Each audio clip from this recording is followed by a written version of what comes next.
This is Politics Media 101. I'm Jeff Browning. Ana Kasparian is the co-host of the Young Turks, a progressive commentary show that features voices from across the progressive movement and dives into areas where they disagree. Like any other political group in the United States, the progressive movement is not a static force. The first progressive party in the U.S. was formed in 1912 by President Theodore Roosevelt after he lost the Republican presidential primary. At the time, U.S. industries such as railroads, mines, oil, and meatpacking plants were emerging as a real force in our lives. As voters and consumers came to reckon with these modern industries for the first time, President Roosevelt's progressivism, as a former Republican, was a natural political response to the impact these industries had. Today, those same industries are as relevant as ever in the US and globally, and both parties here talk about the problems they create in our lives. But both parties don't put forward equal solutions to those problems. We talked to Ana about all of this. It was a great conversation, and we hope you enjoy it as much as we did. As a reminder, like all of our episodes, this is an edited version of a longer conversation that was taped live with audience questions. For our live schedule, information about how to join us, and past episodes, please visit our website, pm101.live. Please also take a second to subscribe on whichever streaming service you're using right now so you don't miss our next episode coming this Friday featuring Molly McHugh. Without any further ado, let's roll the tape. We know that places like MSNBC and Fox News have a defined carve-out. Where do you see the Young Turks fitting? If you would have asked me this maybe 5 years ago, I would have noted that TYT is a place for a progressive perspective. I have noticed lately, though, that in terms of my commentary, I've been a lot more vocal about the failures of the Democratic Party, but also the failures that I'm seeing among progressives and leftists. But what I love about TYT is it's really this unfiltered, uncensored place where we unapologetically share our point of view on what's happening in the country and the world. And while there might be some people who don't like that, they want you to just kind of stick to one perspective and not deviate from that. I just like that we have that kind of platform that doesn't really punish us in any way or retaliate if we speak our minds. So I see it as a place where our hosts can not only share the details and the facts of a story, but also in a very unapologetic way, share their point of view fearlessly. Lately, one of the issues that I've been more vocal about is the reality of the crime wave. We certainly see it with our own eyes here in California. And I think that there is a problem with the left kind of minimizing it. And I understand where they're coming from, because I do think that some of these stories end up getting sensationalized to continue this toxic culture of mass incarceration. And I certainly don't want that. But one of the things that I've been seeing in a state like California is this unwillingness to fix some of the flaws in the reforms that we're seeing. For instance, the no cash bail issue, I think. I agree with no cash bail when it comes to nonviolent offenses, but I do not agree with no cash bail when it comes to individuals who have, committed physical assault or got caught with like an illegal weapon.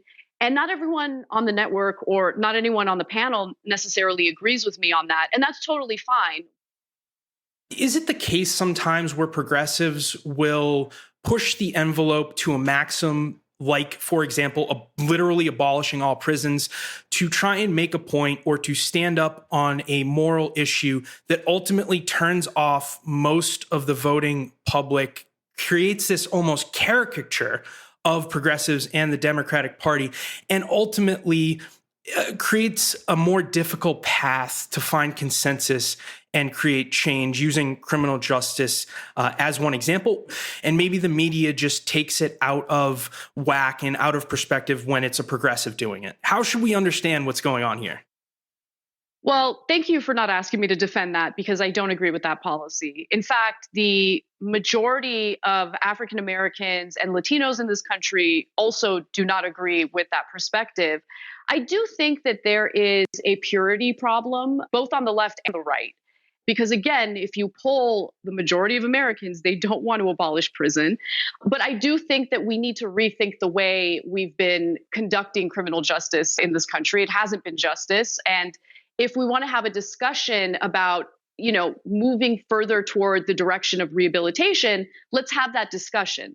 But what I've noticed with the criminal justice reforms lately is that there's this effort to release people from prison, but where are the rehabilitative programs? Where is the monitoring? It's just like this idea of, no, all these people who got arrested, all these people who got convicted of violent felonies, they're all actually really good people. We just need to release them from prison. That's not rehabilitation. You actually need to provide support so they can enter back into society and not end up on the streets committing crimes of desperation. But I also want to be clear that we see it on the right as well. I mean, some of the extremist ideologies that have emerged on the right during the Trump era, where all of a sudden, all the things that they claim to be in favor of, family values and all of that gets thrown out the window. And it just kind of became the party of Trump, where if Trump wants something, if Trump says something, you just go with what Trump says or wants, because Trump was so triggering to liberals that just being able to, quote unquote, own the libs was enough for right-wing voters. The other thing is, obviously, they're bringing back the culture wars with a vengeance. And some of what I've been seeing in terms of the treatment of disenfranchised communities, transgender people, like it's just, I find it all to be ridiculous. And a lot of the discourse is about who's more pure, who's more on the left, who's the most progressive. And it's just not helpful. It doesn't actually lead to policy proposals that are well thought out, that are nuanced, that consider some of the potential flaws that should be fixed before policies are rolled out. And it's not helpful. What I'm actually concerned about when it comes to the criminal justice reforms is that the pendulum is going to swing right back to mass incarceration. So, Anna, at the beginning of your response there, you said that one of the reasons that you don't agree with this position is because it's not popular, because there clearly isn't support for that proposal among the electorate. And it seemed to like maybe you were alluding possibly to this concept of popularism. The idea is really that the Democrats or any other political party in the United States or anywhere in the world should focus on promoting policies that they know are popular, things that they agree with, but that are also going to have the support of enough of the electorate to make them achievable. And I'm wondering if this is something that you're an adherent of, if you've kind of followed along this commentary of this concept. There is a significant disconnect right now between our elected leaders and what we're seeing on the ground with this new, more militarized labor movement. And it's because I believe that our elected officials are captured by corporate interests. It's how our electoral system works, unlimited campaign donations coming from the wealthiest individuals. So whether we're talking about the left or the right, it seems like the only time elected politicians pay lip service to labor is when they're campaigning. But as soon as they're in positions of power, as soon as they're reelected, all of a sudden those conversations stop. And so while we see things deteriorating on a federal level, on the ground in various states, all of a sudden we're seeing workers organize because they want to change their working conditions for the better. They want better pay. They want to be treated like human beings. And I don't see that as a Democrat or Republican issue, because if you look at, let's say, the efforts to, well, they're already unionized, the John Deere strikes. John Deere workers are not leftists, right? I'm sure some of them are, but I would venture to say that quite a good number of John Deere workers who went on strike recently for better pay are on the right. It's interesting that someone like Steve Bannon often told the media that he intended to do this. He hinted at this kind of pivot. And Tucker Carlson is another one who often makes entreaties towards labor causes on his program. But in office, they don't, even when these specific people are in office like Bannon, they don't really seem to act on it. It's a promise that's not really yet fulfilled with action. Thank you for saying that. And you're right about that. You know, you mentioned Tucker Carlson. There certainly is this trend of using popularist lingo, language, essentially acknowledging this, I guess, renewed labor movement in the country. But he never really talks about what he would want to do. Like when you hear popularism on the right, typically the solutions, if they ever get to solutions, have to do with issues like immigration, or, some who are a little more extreme talk about an ethno state. I wish that people would hold Tucker's feet to the fire, because I don't believe for a second that he's in favor of unions or that he's in favor of improving the working conditions. In fact, what I do hear from the right quite a bit is, oh, these corporations are so terrible, they treat their workers poorly, and it's because they're woke. They're woke. They're woke. And it's like, they're a broken record on that point. And I'm sorry, changing the environment at work so people can do and say whatever they want to their coworkers is not improving their material conditions. The conversation the left wants to have is about improving people's lives materially. Is the Republican Party just better situated because of their demographics, maybe the homogeneity of the party, to capitalize on these culture issues, to use them to drive out turnout on Supreme Court justices in a way that Democrats just aren't situated to do? Or are Democrats just failing at messaging? The Republican Party has realized, listen, engaging in these culture wars, that is our way of campaigning. If you instill fear in people about the scary LGBTQ community, if you galvanize evangelical conservative voters by really taking a strong stance on banning abortion, well, that's great, because you mobilize these voters. They're super excited to show up to the polls.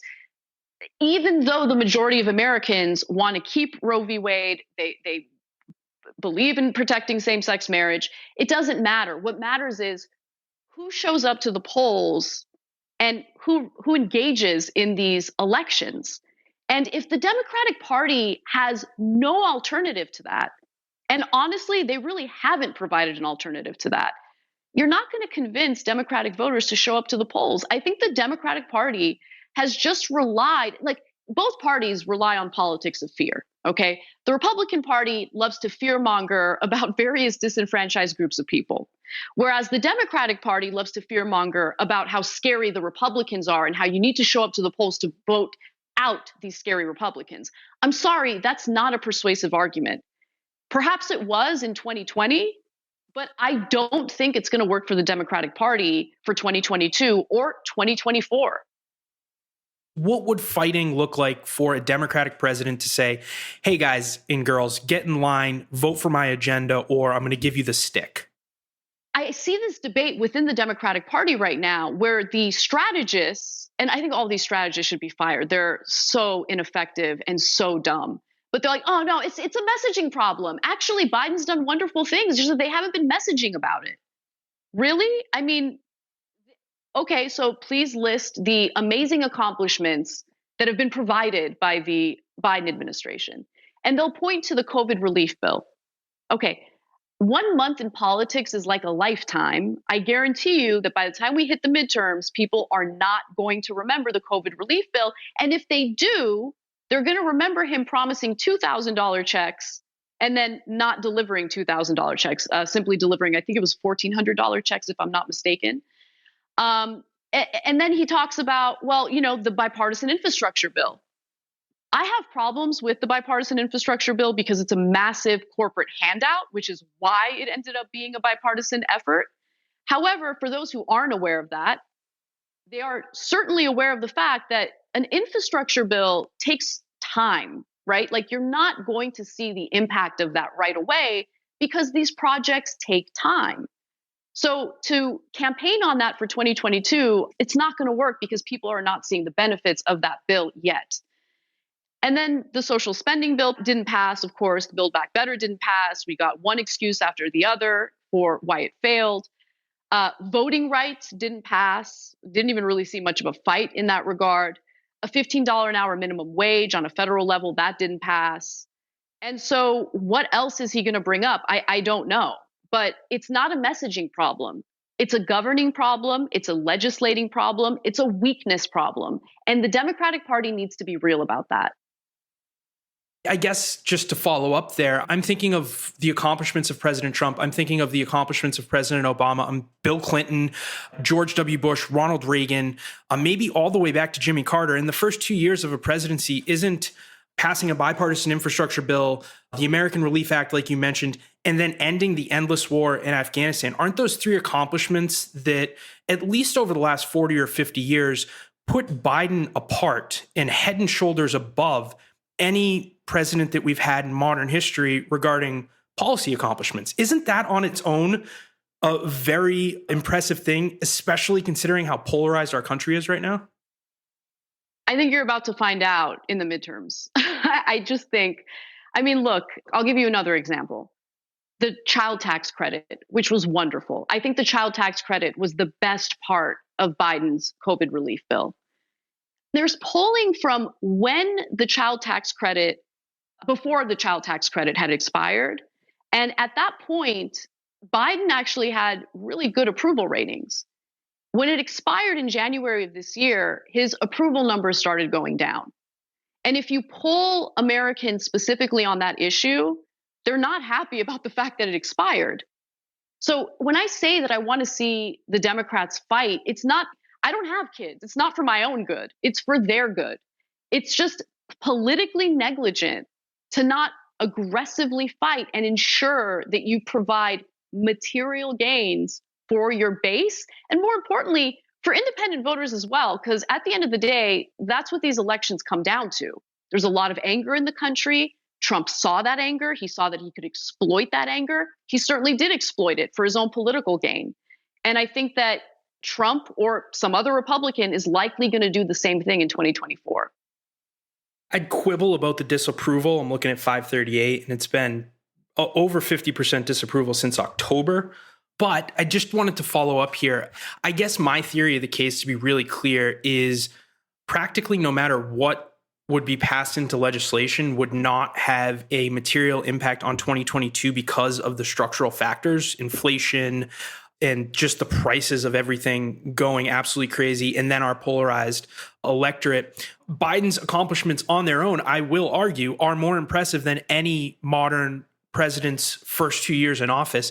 So what type of message do you think, if you don't think his accomplishments are more impressive than all the other presidents I've listed off, and you do think that there is a theory of the case that if Biden did X, Y, and Z, that 2022 would be markedly different despite inflation, despite the war, what would those accomplishments need to look like? And what would that messaging be to their base voters who generally are not energized in an off-year election?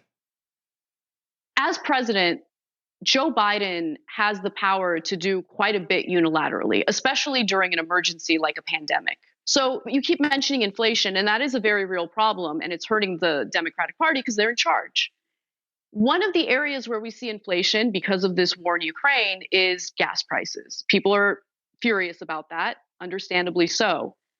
Now, Biden could easily implement a ban on exporting our fuels to other countries. People would feel that impact immediately, but he has chosen to not do that. I mentioned the pandemic and what he can do during a time of this emergency. You know, we still have 30 million Americans who have no health insurance whatsoever. He could unilaterally expand Medicare to cover every single uninsured American during the pandemic. That would be an incredibly popular executive action to take. He is unwilling to take it.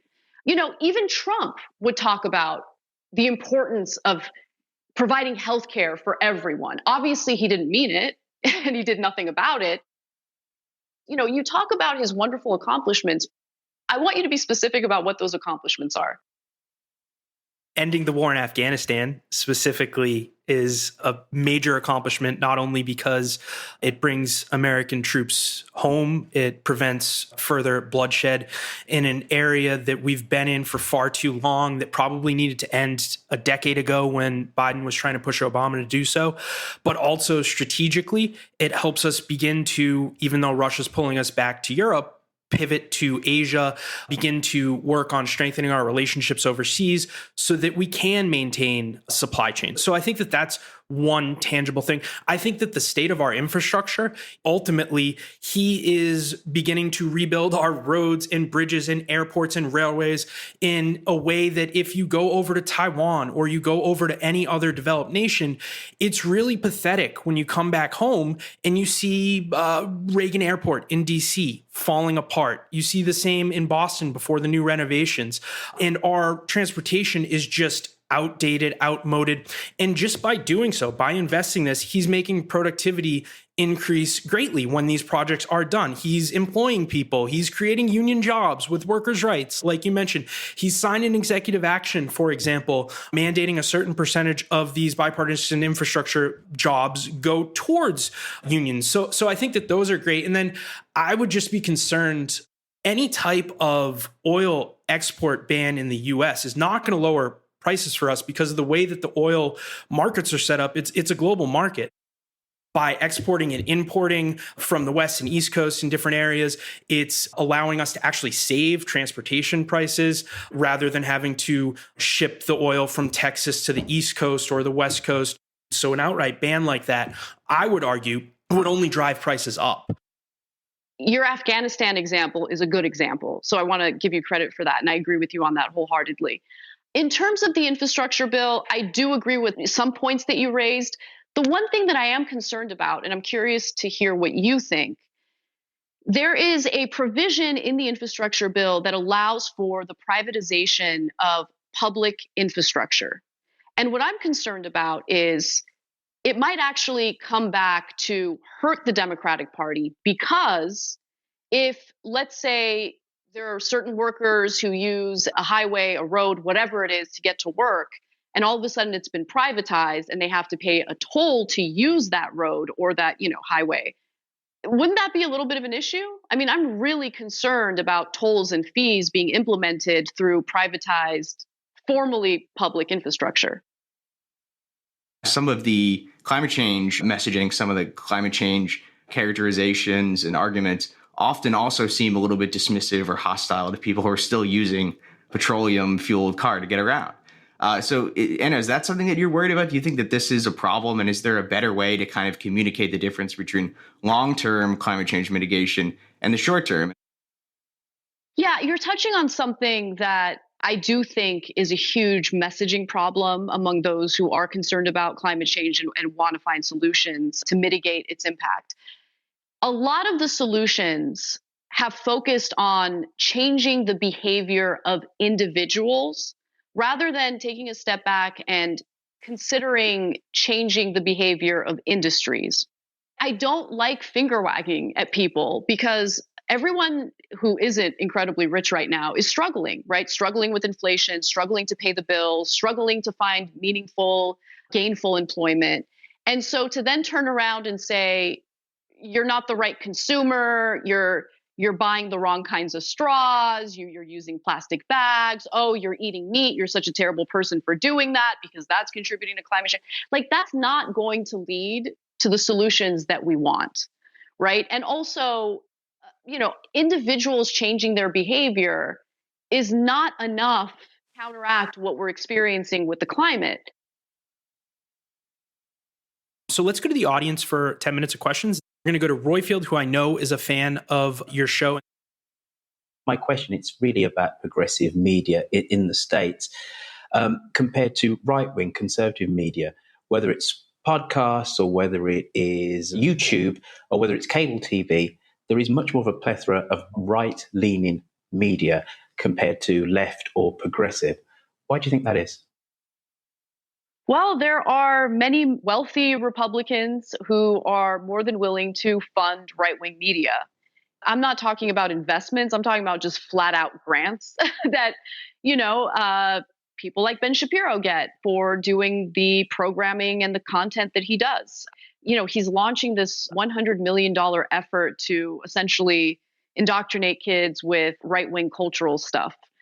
I mean, where did he get that $100 million from? You know what I mean? So I just think that there's a difference in terms of moneyed interests and TYT. I mean, we've had one investment. It wasn't a grant. We've never had any kind of like multi-million-dollar grant or anything like that. an investment's different from just flat out getting money to put out certain content. And so I see a lot more financial support for right-wing content in America. It's definitely unfortunate. But, what I think TYT has managed to do is kind of rely on ourselves, rely on our members who overwhelmingly fund the show, and have a message that really speaks to the economic frustrations that people are feeling, not just in this country, but really across the globe. I wanted to first thank you for spending so much time with us, and then just give you a chance for last thoughts. It could be on the Young Turks. It could be on the country, politics, your career in media. What do you want to leave the roughly 1,500 live audience members with, which will be multiplied a few times over when we release this into a podcast? I love having these kinds of discussions, and I acknowledge that there's disagreement. Some people are, less civil than others, and that's totally fine.